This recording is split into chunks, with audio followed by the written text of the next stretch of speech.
Welcome to Mister Nobody சிவி அனைவரும் பார்க்குற மூவி வந்து 2025 ரிலீஸ் ஆன ஒரு காமெடி மூவி. இந்த படத்தை புரிய போதுன்னா நம்ம சேனலில் இன்னும் சப்ஸ்கிரைப் பண்ணாமல் பார்த்துட்டு இருக்கீங்கன்னா சப்ஸ்கிரைப் பண்ணுங்க. அந்த ஹெல்ப்ஸ் மை லால்வேஸ் உங்களுக்கு நிறைய மூவி ரிவ்யூஸ் அப்டேட்ஸ் வந்துட்டு இருக்கும். அண்ட் இந்த படத்தோட கதை எங்கே அப்படின்னு பார்த்தீங்கன்னா, ஆஷ்லி கேரின்னு சொல்லப்படுற ஒரு கப்புள்ஸு அவங்க வந்து போகிற வழியில் காரில் வந்து ஃபிசிக்கலாக இருக்கணும் அப்படின்னு சொல்லிட்டு ஆரம்பிக்கிற சமயத்தில் அவங்க வந்து ஒரு ஆக்சிடெண்ட்டை பார்க்குறாங்க.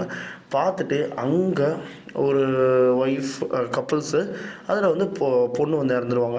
வந்து நம்ம ஆஷ்லி தான் வந்து சிபிஆர் பண்ணுவாங்க. முடியாத சமயத்தில் இறந்துருவாங்க. இறந்ததுக்கப்புறம் இவங்களுக்கு வந்து ஒரு பயம் வந்துடும். பயம் வந்ததுக்கப்புறம் நம்ம கேரிக்கிட்ட வந்து டிவோர்ஸ் கேட்பாங்க. டிவோர்ஸ் கேட்டோடனே மனுஷன் அதை கேட்டவுடனே ஓட ஆரம்பிப்பான்.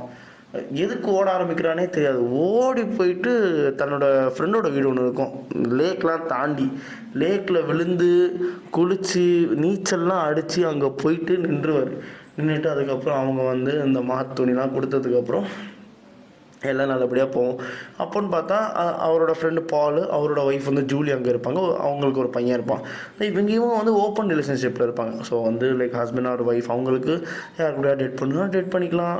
Open relationship, no strings attached அப்படின்ற மாதிரி ஒரு கான்செப்டில் இருப்பாங்க.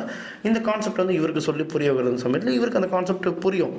அதுக்கப்புறம் அங்கே பழகுன அந்த சமயத்தில் அங்கே ஜூலிக்கும் நம்மளோட கேரிக்கும் வந்து கொஞ்சம் பிடிச்சி போய் ஃபிசிக்கலாக இருப்பாங்க. ஃபிசிக்கலாக இருந்ததுக்கப்புறம் அதுக்கப்புறம் அது முடிஞ்சதுக்கப்புறம் பாலுக்கு தெரிஞ்சு பால் வந்து பெரிய சண்டை போட்டு ரொம்ப அடிச்சுக்கிட்டு ஒரு மாதிரி அதுக்கப்புறம் வந்து கேரி வந்து நேராக கிளம்பி நம்ம ஆஷ்லியை பார்க்க வந்துடுவார். அவரோட எக்ஸ் ஒய்ஃப் டிவோர்ஸ் ஆகாது, அவங்களே பார்க்க வந்துடுவாங்க. பார்க்க வந்ததுக்கப்புறம் உங்களுக்கு என்ன வேணும், உங்களுக்கு என்ன ஓப்பன் ரிலேஷன்ஷிப்பில் வேணும், எனக்கு பிரச்சனை இல்லை, நான் இருந்துக்கிறேன் அப்படின்னு சொல்லிட்டு பண்ணுறார். பண்ணி முடித்ததுக்கப்புறம் அதுக்கப்புறம் என்ன ஆகும் அப்படின்னு பார்த்தீங்கன்னா, வந்து அவங்க வந்து different kinds of bye friends கூப்பிட்டு வந்து டேட் பண்ணி அங்கேயே ஒரே வீட்டில் இருக்கும்போது இவருக்கு அதெல்லாம் பெருசாகவே அவர் கண்டுக்க மாட்டார். அதுக்கப்புறம் ஜூலிக்கும் பாலுக்கும் செட் ஆகாமல் நம்ம ஜூலி வந்து கேரியே வந்து லவ் பண்ணி கல்யாணம் பண்ணிக்கலான்ற மாதிரி சொல்லிடுவாங்க. இவருக்கும் அது பிடிச்சி போகும். அவங்க அதே மாதிரி ஆஷ்லிக்கு ஒரு பக்கம் ஜெலஸ் இருந்தாலுமே வெளியே காட்டிக்கவே மாட்டாங்க.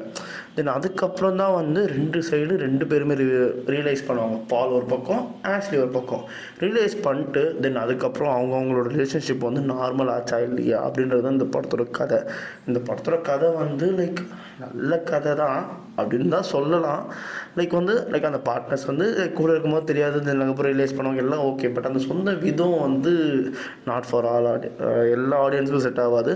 ஸோ நிறைய பேர் இந்த படத்தை கழுவி ஊற்றுவாங்க. சில பேர் ஓகேன்னு சொல்லுவாங்க.